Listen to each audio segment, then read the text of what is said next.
Welcome to the Alchemy Podcast. I have here Enchante Gallardo, and she is an American freediving record holder.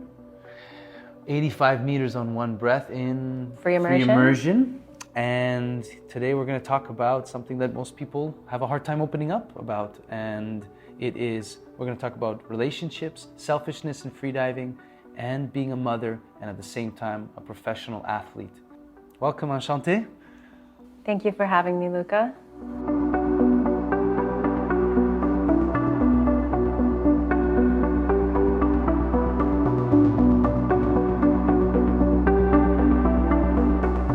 Is it possible? Is it doable? Can we have these kind of relationships and still travel and still connect with people? Because part of this connection is being part of this community, is being vulnerable, is being giving to it. Yeah, I mean, I think being part of the community is about connection and connecting with different people, not just through travel, but also through the sport and this shared passion that we have, or shared interest. And I think that's for me, it's one of the most beautiful aspects of the sport in general.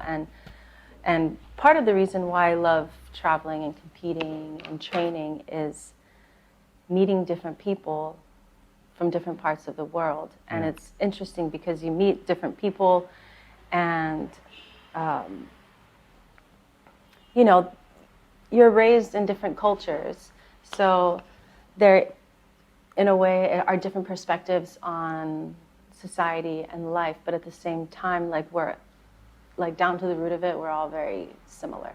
Mm-hmm. And, it's something really, really cool. And everyone in the community is pretty supportive as well, of each other. I think regardless of what level you are as an athlete, I've seen in competitions, it's no matter how deep someone's diving, someone's always quick or nice enough to offer or give advice to help them and being very supportive. So these are the friendships that you build. Yeah, absolutely. So there's a strong friendships, strong connections because of the very nature of the sport itself. There's not many sports where you have this incredibly quick and rapid connection with people, because it has to be based on trust. It has to be based on just knowing someone's there for you. So you develop strong friendships. But then there's also emotions. Oh, yeah. Right? And there's also that other side of it. And we know some freedivers, we won't name them, that have incredible, almost amazing biochemical changes during a dive where it's almost orgasmic. The dive for them is just wow, it's a whole other level. So they have more, maybe they're using it to express different emotions as well too. So maybe they have a different connection with people when they dive as well too. Mm-hmm. Well, I mean, if you think about freediving as a sport or in general, especially during competition, it's such a extreme emotional sport. The emotions that you experience within a short period of time go from complete opposite extremes. For example, let's say you're training and you're preparing for a dive, you have this maybe anxiety, you're trying to relax, but you're also nervous. And if you don't make the dive that you wanted to do or something happens, then, that's these feelings of either anger or sadness. But then when you do make this dive that you've been training so hard for, especially during competition, and it's holy shit, oh my God, it's this natural freaking high that it's exhilarating and it's insane. And the array of emotions that you experience is kind of crazy. It's a very, very emotional sport if you really, really think about Massively it. Massively emotional sport. Yeah, so it makes sense that the people that you're with, you're almost going on this journey with them, and everyone is on their own individual journey, and you're kind of still sharing these emotions, but in a different way. And you have to, in a way, connect with these people because, for example, freediving, unlike a lot of other sports, is very dependent on the people that you're diving with or that you're around, because your life is basically dependent on the person that you're diving with. right? It is. And in many circumstances, that's exactly that. So there is this kind of bond that you form with that person, whether you've never dove with them before, you just met them the day before. But it's like, okay, I'm trusting you with my life. Yeah. So and you see that with students when you teach too. Mm-hmm. Like at the end of the lesson, like you feel like there's a friendship, and you're like, Mm-hmm. no, but there's still business here, you know? Yeah.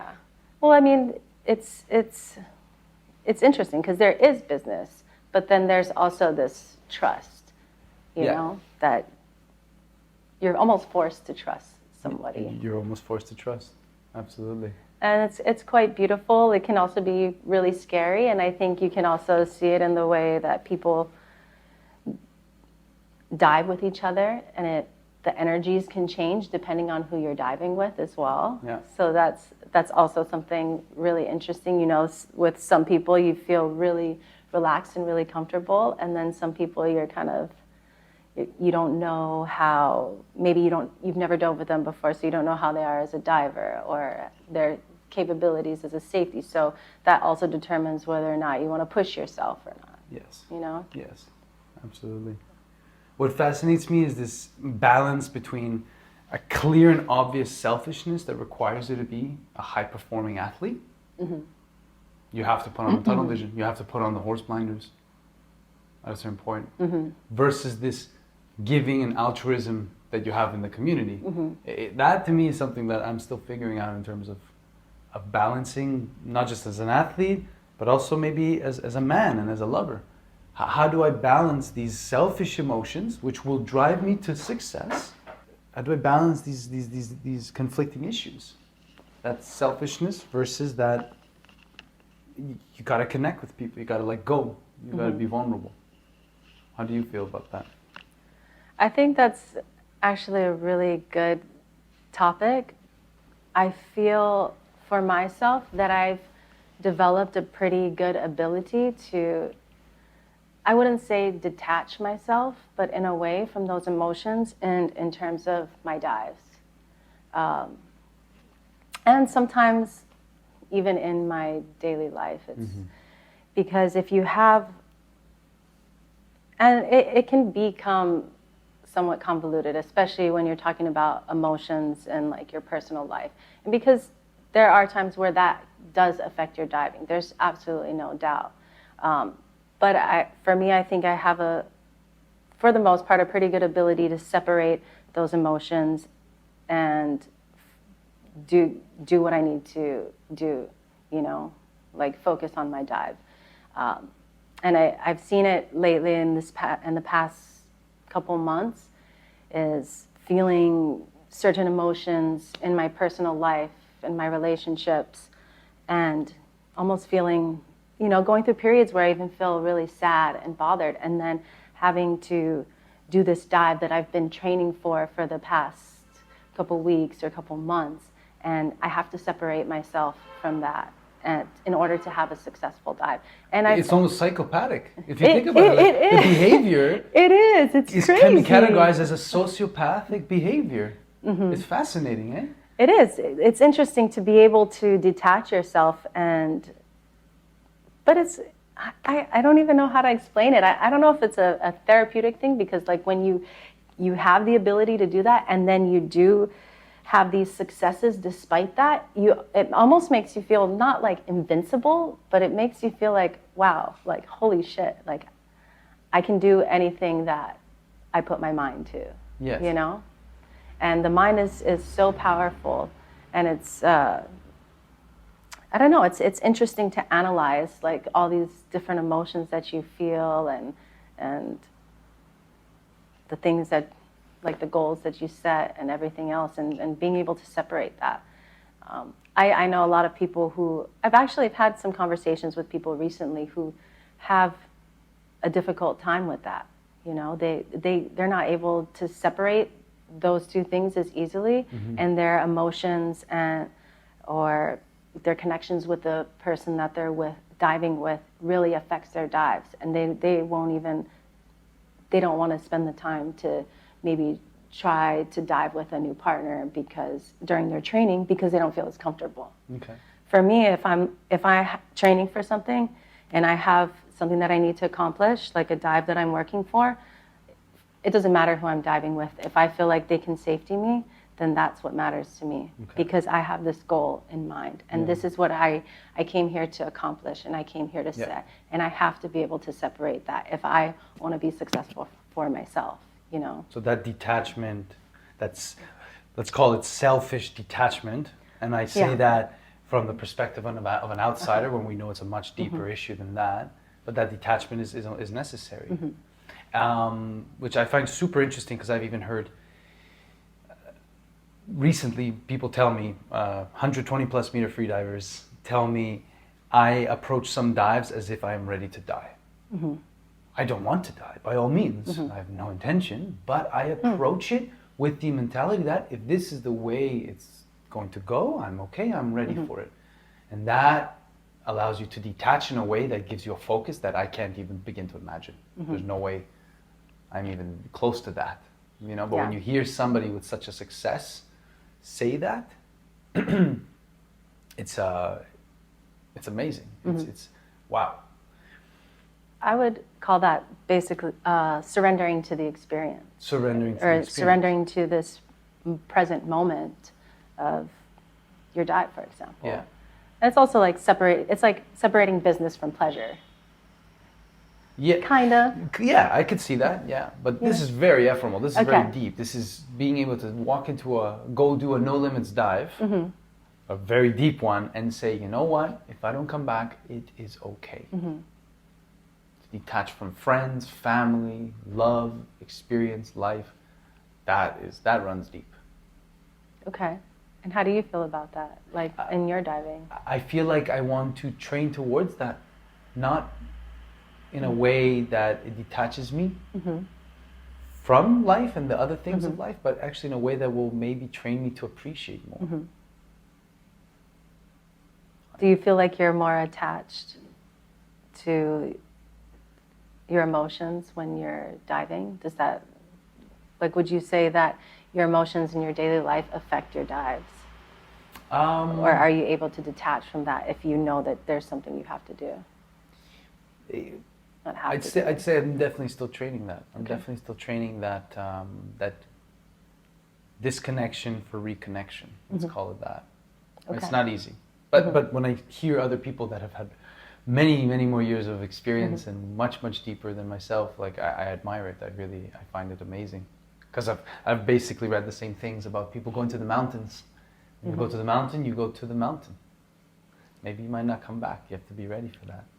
Yeah, it's basically accepting your fate. Yes. Like if something happens, this is what's meant to happen. And kind of just letting go. And I think when you're able, and I wouldn't say like it's a detachment completely from reality, but like you were saying, I think in a way it can allow you to actually have a deeper connection to everything else in your daily life, you know? Absolutely. Like when you are able to come back to that and appreciate things more, especially having had these experiences and coming back from it. It's like this successful experience. Like you went down to 120 meters, you came back. And so life is just, you appreciate the fact that you're alive. You appreciate the air and the surface and everything that you left for just a few minutes. So I find that fascinating, and that alone is a topic we could talk about for hours. But I'm interested in asking you, as a mother, how you feel about that. Because it's easy for me, I think, to say that as a man with no children. But when you have children in this world, it's much different, right? Yeah, you have that biological necessity to survive for them. And absolutely, I feel it's kind of crazy, like putting myself in those situations, but I would also say that I feel that I'm conservative enough that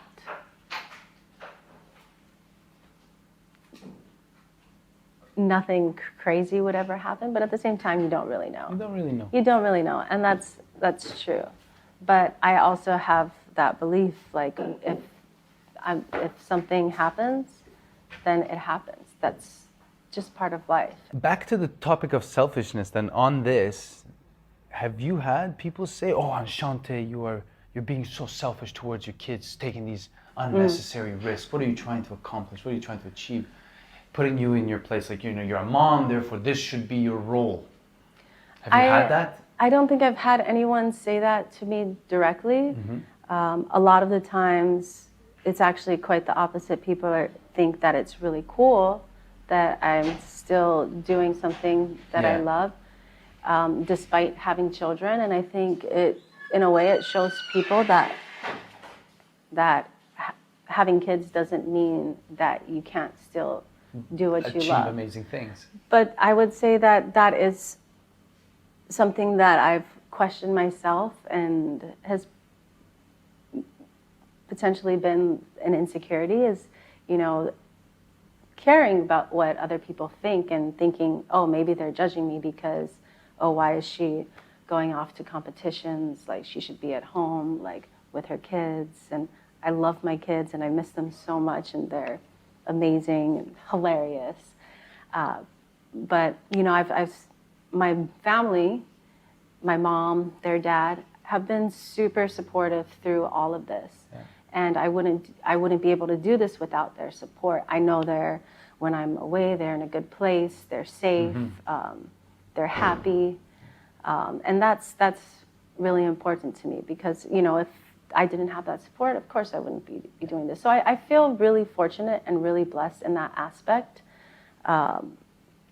And yeah, I want to get to the point. I want to bring them with me on these trips. Yes, of course. Yeah, I think it's been a little difficult before, them being like younger, and also sometimes they're in school, and also being a single mother has been, it hasn't been easy as well. No way. So, single mother in the United States of America. On top of it, luckily you have an amazing community in Hawaii, and the culture in Hawaii is completely different. Oh yeah. Plus, you have a background. I think you're Latino. No, actually, I'm born and raised in Hawaii. Born and raised in Hawaii. I always thought Gallardo.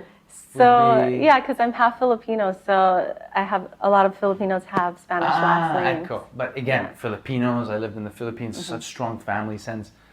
Without generalizing or making a stereotype, I'm just saying that I think from the people I've met in Hawaii and the different multi-ethnic backgrounds, I feel like there's a strong community sense and family sense in Hawaii compared to maybe other parts of the States.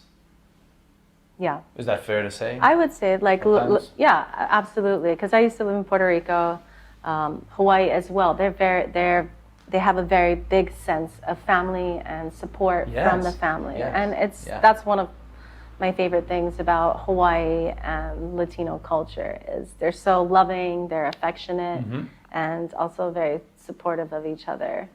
And I lived in the Philippines, and I saw that comparatively to Canada, for example. Canada's more of a North American hustle and bustle, like in the US. But then you have other places in the world where you get more of that community sense, that family. So that's a topic I find really, really interesting. I think that has been somewhat of a struggle, because I have faced moments where I've even questioned myself, and I'm like, am I being too selfish in doing that? And sometimes I don't know, and I ask other people, because it can be an emotional topic, like, should I be a better mother, And I'm always striving to do that, and I think just in my daily life, I'm constantly striving, not just this journey of life, just to be a better person for me, for other people, for my kids, my family. And how can I do that? How can I improve myself constantly? Yeah. And, I think a lot of the times we beat ourselves up, and, people are always going to say things.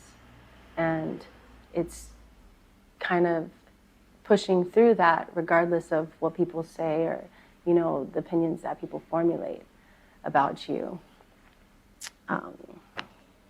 I think, and kind of just like separating from that and knowing what you're knowing and trusting in yourself and what you're doing, and that you're doing the best that you can in life. And you're crushing it, national records. Yeah, yeah, exactly. And I think, it's okay to make mistakes in life. Yes. It's natural, it's human, and a big thing is also forgiving ourselves. Self-love, yes. Learning to love ourselves. Yeah. Like we were chatting about with Gus. Oh man, that's a hard one. Holy crap. That's a very big topic. And I think something that most people struggle with is self-love. Yeah. I think everyone goes through these feelings of insecurity. And, you look at someone who looks like they have all their shit together. And people kind of admire them. But then when you really get to know someone, everybody is going through something. I'm one of those people. On the outside, it looks like I have my shit together. But I'm running around like a headless chicken most of the time. Literally, someone told me that the other day. I'm like, really? Spot on. Good description of me. Well done. Yeah, so I think a lot of people can resonate with that. Yeah. And it's kind of nice to express those things and be vulnerable and let other people know that it's okay to be vulnerable and that we don't always have our shit together, and that's okay. Especially freedivers. It's okay not to always have your shit together, but that's the importance and the point of the sense of community and supporting each other. It's like you go through moments where you have like these extreme highs and everything's great, and then it's almost like a come down, and you're sometimes I experience this after competitions. Like after the competitions, we'll get in these modes where I almost feel like really kind of down and low because even after accomplishing something, even after succeeding, because your level of dopamine is like so high, and it's just like, okay, now what? And again, that's I think it's great, because back to the selfishness, you have that selfishness which will help you get there and succeed. And you need it, but at the same time, it's almost like the economy, because you're actually doing a very unselfish thing for your children. Going back to your children, like you're being the best role model you can be for them. Like I don't think there's many other children in the classroom with your kids at their school that can say like, what does your mom do? Oh, my mom holds her breath and goes down to almost 300 feet. on one breath and is a national record holder, right? That's really, really powerful, because again, on the outside, people might be like, what are you doing? Or maybe some aspects of society like, wow, you should be a mother, this is your role in society, which isn't the case for you, which is really, really lucky, but I know is the fact for many other women in freediving. And there's other moms in freediving too. I love seeing other moms in freediving. It's super inspiring. It's very inspiring. Like, I'm constantly inspired by people every day. I want to have kids in the future, and I want to be with someone who also enjoys traveling and having kids, and not having to take those stereotypical roles in society, but continue to do our passion. So I think that's incredibly empowering. It's a huge motivation to want to be a father and a better father myself, be a better man myself. And I think it's awesome. It's so cool that you can actually be a parent, be a mother, and accomplish amazing things. And then your kids look up to you. You're a superhero to them. It's so cool. Absolutely. Yeah.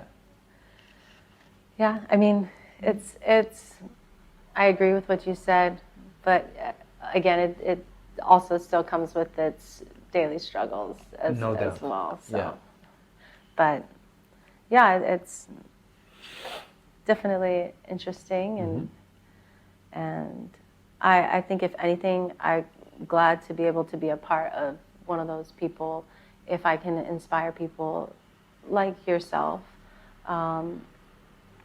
To be able to know that they can still have that family, that like, and have kids and travel and do the things that they love. I'll be extremely honest. Like when I visualize myself in the future, and I visualize myself being a father with a cabin in the woods, I visualize myself settling down. Right? It's almost a natural thing. I think that's something that we've been, it's very common. Taught. We've been taught. Yeah. As kids, like, okay, you go to college, you get a job, you get married, and you have kids, and you settle down in this house, and you have to create this picturesque life, you know, or follow this bullet point or this linear path, basically. But I don't think life is like that. It isn't. And I've met 3 amazing women, including you recently, and they're all mothers, and they're all national record holders, and I think we know what we're talking about. Okay. And they are doing the exact opposite. They're traveling, they travel with their kids sometimes, they bring them to the competitions, and they kick ass at competitions. And you look like you're there like doing your yoga and trying to meditate, and they're there taking care of their children, giving them a kiss, and then they go do the record, and you're like, wow, I gotta up my game. Like, that's amazing. Like how you can connect and disconnect like that is incredible. But I think that's so admirable because it shows how strong like women are in general. Oh yeah. And to be able to have that and then be able to not like kind of disconnect or detach from that, and like you said, kick ass and get national records, do these badass dives, and then come right back into it, and that affection with their family, and their kids, then go back into that role right away. Yeah, I definitely admire mothers who dive and are able to do that, because it's not easy balancing training. Being an athlete along with being a mother. No, it takes a lot of energy. So I think that showed, for me, it just shows how strong and like powerful women are. Yes, absolutely. And I mean, not to be sexist. No. If anything, I grew up in a house with women, so I had a strong influence of women, and that is probably one of the greatest gifts I have ever and ever will have in my life. I really pity when I see men that clearly didn't have sisters or mothers. I really, really pity them, because they're going to have a life that's not as good, just frankly putting it, you know what I mean? So if you don't have that influence of a strong woman in your life, work on it. Go see, get help, fix it, because it's just, you're going to not live a good life. I mean, how would you find that? Like, how would you recommend that, or how would someone find that who doesn't have that? That's a great question, well beyond my knowledge. Okay. You mean as a man? Yeah, as a man. I mean, as a man, I've met people that had traumatic experiences growing up, difficult family environments, lack of women and role models, and maybe only influence of men, and the wrong kind of men, and you see the kind of men they become.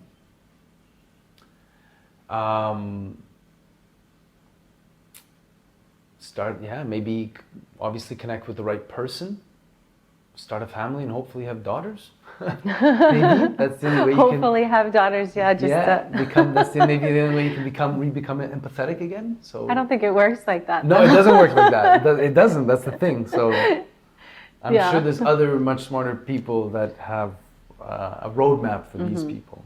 Maybe you could just find powerful or friends who are strong, powerful women. Absolutely. So it kind of goes with surrounding yourself with those kind of people. Surround yourself with the right people in the right community. Yes, 100%. Yeah, that's an important one. For a lot, that's not the easiest thing, but find a community that inspires you and go with it, follow it. Yeah, that's like one of the things about the freediving community that I've found is really nice, and also what drew me to it, because I feel like it almost made me, not almost, but it made me want to be a better person. I found I surrounded myself with better people. Yeah. And therefore my life became, like everything around me just became better. Like my home life, my family life, my relationships with people. Yes. Yeah, and that's something really cool to see in the difference of the people that you surround yourself with, especially when you're surrounding yourself by other athletes and people who are motivated. It motivates you. So, yeah, I think that's a really important aspect of it. It's a good point. For me, it's motivated me to be honest and more upfront with relationships. Because you meet, like you said, you meet people, you travel, and you have connections. Some are friends, but some are deeper, more intimate connections. But maybe the reality is you cannot have that relationship with that person at that time.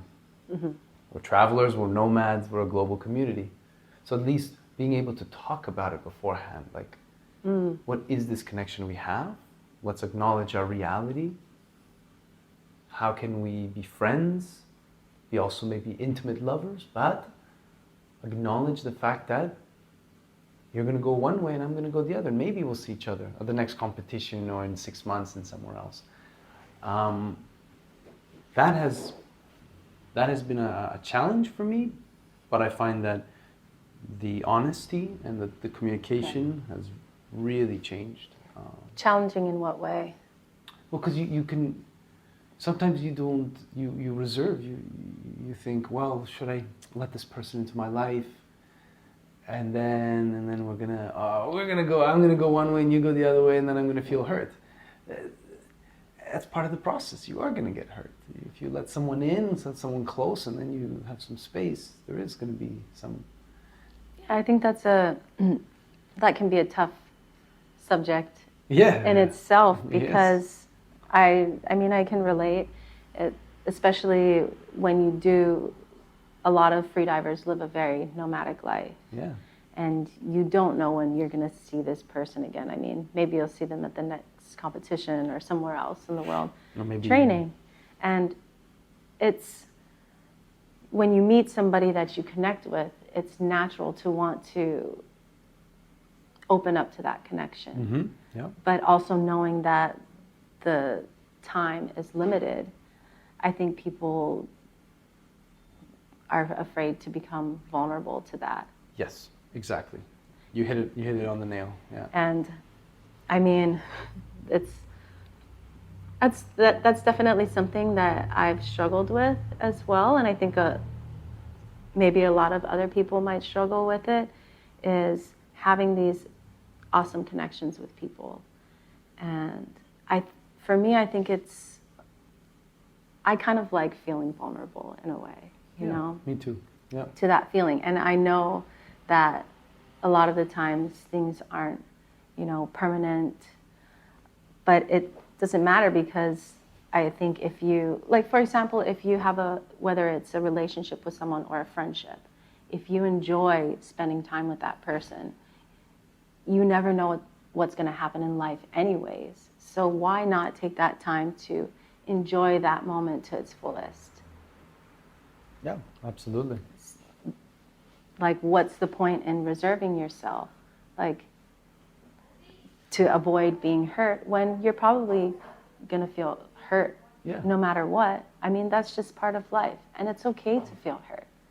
But why not take advantage of this moment, this feeling that you have? Because it's not necessarily always common to have, you don't have deep connections with just anyone. No, exactly. Yeah. So when you do find that, why are you going to withhold, reserve that, And we don't. Freedivers don't. And then throw a bunch of stress and biochemical changes that we can't explain, and then we realize we're a whole global community of sex goers, basically, is what I'm getting to. You know what I mean? Like, let's call it for what it is. But it's, this is what fascinates me about this sport. Mm-hmm. Yeah, so I think it's, maybe other people might have a different opinion, but I mean, if sometimes people have relationships and knowing that it's going to come to an end, and then maybe they'll see them somewhere else in the world and have another, and resume that connection in that relationship. I mean, what do you feel about that? I think that if it's if in this community you connect with someone so much, you'll definitely make it happen. You will definitely make it happen somehow, and because you'll figure out a way. Yeah. But I have struggled with that myself. I have struggled with letting myself go, letting myself be vulnerable, just like you said, to somebody, because then my brain, the analytical part of the brain, starts being like, well, maybe you might not see each other. Oh, what about the COVID thing? It's going to restrict travel. Oh, she's from this country, you're from this country, you might not be able to, you know what I mean? Like, but then turn that part of the brain off, and then just go with the feeling, and go with the vulnerability, go with the emotions. And like you said, enjoy the present moment, and enjoy the time you can spend with somebody, whether it's a friendship relationship or an intimate relationship revolved around freediving.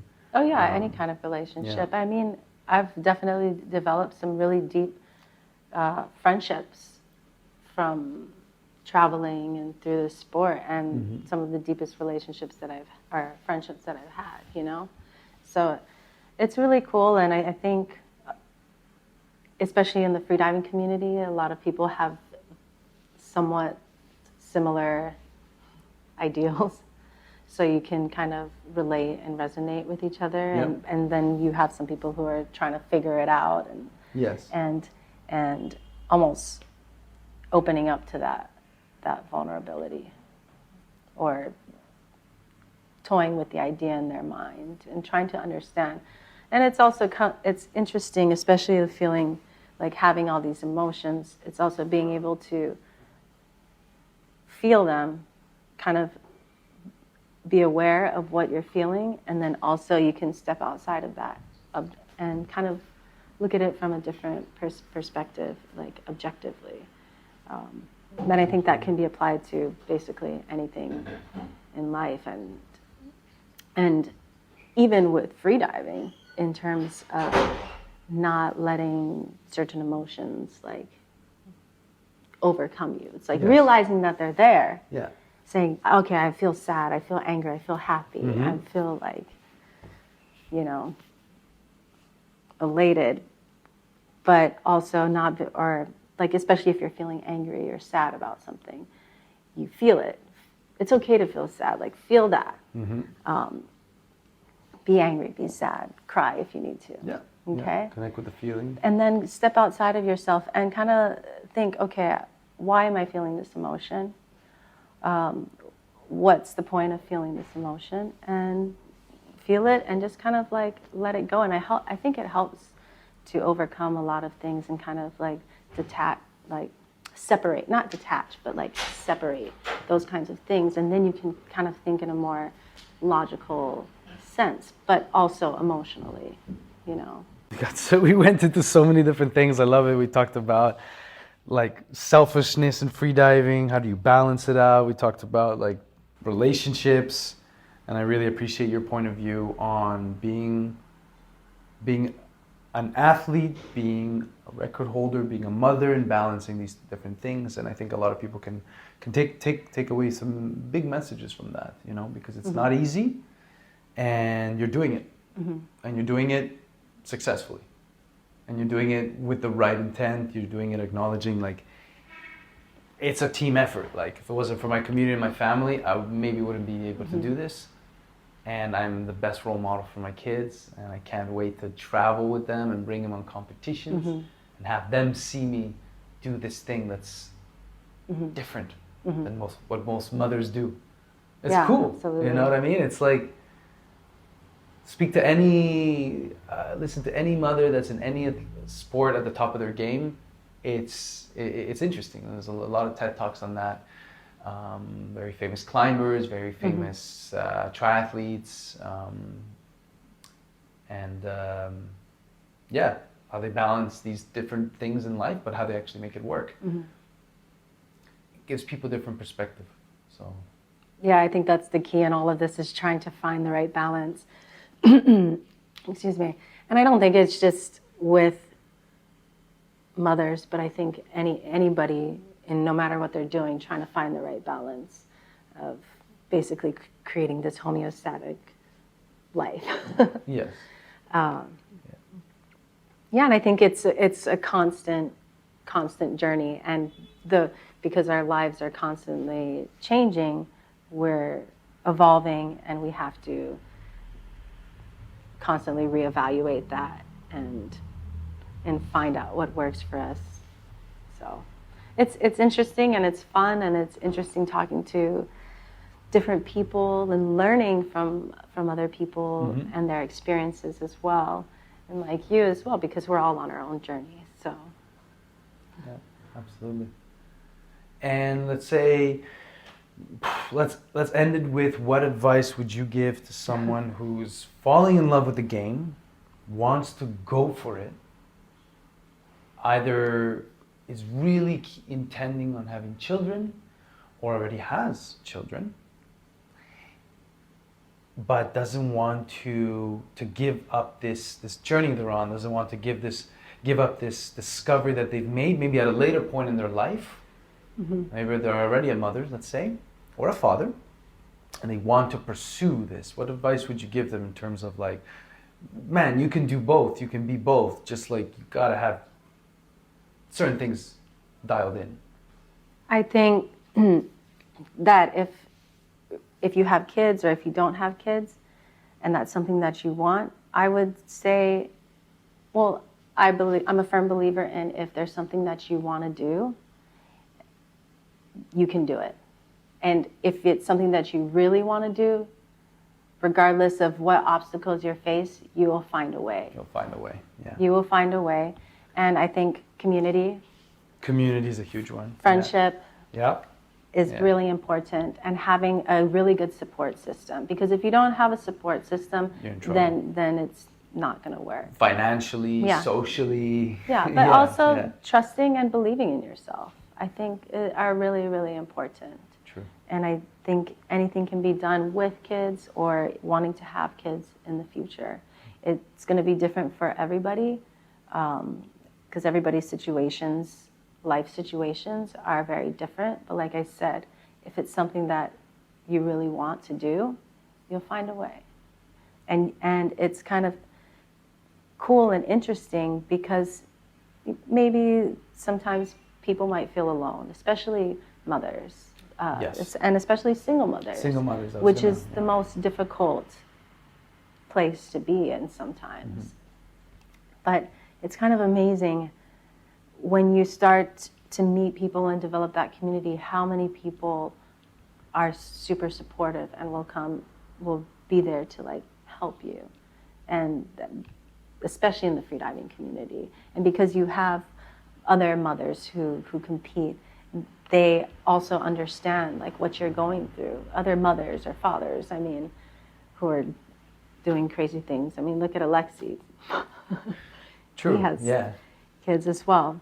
But yeah, I think that there's always a way. So I think if somebody wants to do something, they should follow that, and just take the right steps that you need to do to make that happen, and figure it out.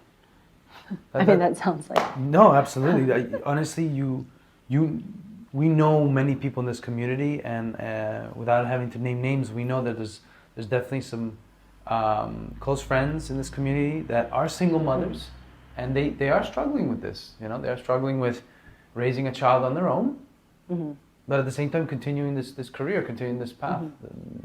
And this is, it's really powerful advice. It's very motivational for these people. That like, no, you don't have to give up. You just need to have the right things in place, have the right community, have the right support systems, and you can do it, of course. And it's very empowering, and it's very beautiful, you know. And as a man, I can't begin to put myself in your shoes, but I can help you pass on the message. Well, thanks. Yeah, my pleasure. Thank you. It was awesome talking to you about all these things. Really getting in there deep. Yeah, I know, right? That's what I love about it. It's just like... Pun intended. Boom. Yeah, exactly. Just get in there right away. And a lot of podcasts, they're just like, oh, blah, blah, blah, blah, blah. I knew you were a very interesting person. I didn't know much about you. I knew that you'd done some pretty cool stuff, and I think this topic is just something that we need to talk more about. And I don't hear it being talked about often. I don't know why. Maybe I'm just not in tune. Maybe I'm not listening. But I think it's relationships, acknowledging our own selfishness in freediving, and also being a mother in freediving, and being a professional athlete and being a mother. It's a really, really interesting themes. Yeah, it's. I think sometimes it's hard for people to talk about really personal things. Again, it goes back to the whole idea of vulnerability. You know, not everybody wants to put themselves in a vulnerable position. Maybe it's being afraid of what other people are going to say or think, and or maybe they might feel judged for exposing that. You know, but I think it's good to be able to talk about it and be real about who we are and the things that we do, and that we're all on our own journey, you know. Yeah. And I think by talking about it, that's also another way, allows us to be able to support one another. Yes, absolutely. And also, I know for me, like, it's not something I think about all the time, but from time to time I'll think about, what's next? What do I want in my life? Do I want kids? How am I going to balance this with this freediving thing? And then, I'm not sure. There's all these doubts. And then I see someone like you, and you're like, no, chill. It's good. It's doable. It's that simple. The message can be that short and simple. You can do it. Like, just relax. It's not as complicated as you think it is. I'm doing it. And then that's like, relieves the stress. Okay, cool. That option, I'm not saying I want necessarily to have kids right now, and I'm not saying like I know what I'll be doing in the next 5 years, but the fact that option is now less stressful, that fact that I could see someone in this community and is like, hey, chill out, there's not that much of a difference, okay? You can continue and have kids. It's okay. It's doable. It's doable. It's feasible. That, for someone like me, and I know other people as well, it's like it takes the stress off. Like, wow, I have those options. I can continue to be single and not have a family, which is also fine. Or if I want to be a father and have a family, I can go down that path too, and I can continue doing the things I love in life. I don't have to restrict myself. So I think it's those mental restrictions that we create, like, because of the social constructs. And when someone like you comes along and is like, yo, American national record holder, and been going to the vertical blue, been traveling, going to Cash, world championships, and I'm a mother of 2 kids, and I make it work. How tough is your situation? You know what I mean? Yeah. I think it gives puts things into humility. perspective. Perspective, yeah. So, thank you for that, Enchante. Thank you. Awesome.